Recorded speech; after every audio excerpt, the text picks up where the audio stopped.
Why was he talking about replacing Trump, swapping Pompeo as the VP with Mike Pence, and then using the 25th Amendment to make Pompeo the president? These are text messages with what is assumed to be Epstein, confirmed to be with Bannon. Quote, I like the idea of Pence stepping down in favor of Pompeo, so when it happens, he becomes president. That's from allegedly Epstein. And I'm thinking, it? What do you mean by it? Bannon responding, that is his name, has this been shopped? Epstein replies, Rudy did lay out impeachment, Pelosi vote, and don't go after Ivanka. Bannon says, great. Great. Impeaching Trump?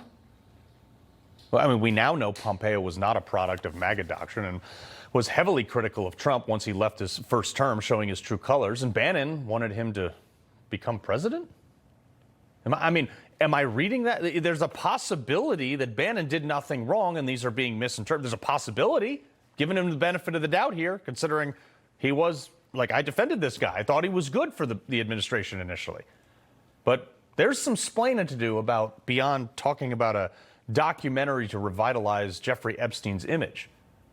A lot of people have a lot of explaining to do, way beyond the island, way beyond sexual assault and all those, and rape and all those things.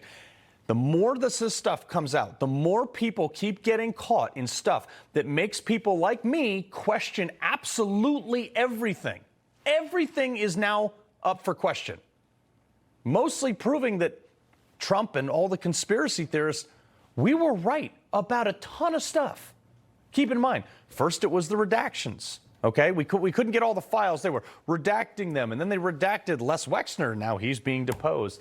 Then, when they finally did release all the files, because there was such turmoil to get these things out, once they finally released all those things, they put them up on the government website in such a manner that makes it so difficult to search anything. Something, you have data that spreads out over thousands of pages, but you can only have 10 links per page, so you can only search 10 at a time, and there are hundreds of thousands of links to linking individual pages. It would take one person a lifetime to get through a fraction of it. It takes forever.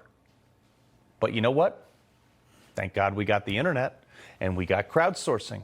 And I always tell people at home, you want to be a part of the solution, get on there and start looking this stuff up, because there's a ton of stuff out there. And if we as citizens don't force our government to be transparent, voting's a suggestion. And you know what's crazy, folks, is normally we come out of these monologues and we have a guest for you. We reached out to dozens and dozens and dozens of conservatives. And you know how many wanted to come on and talk about it with me? 0. Tells you we're hovering over the target.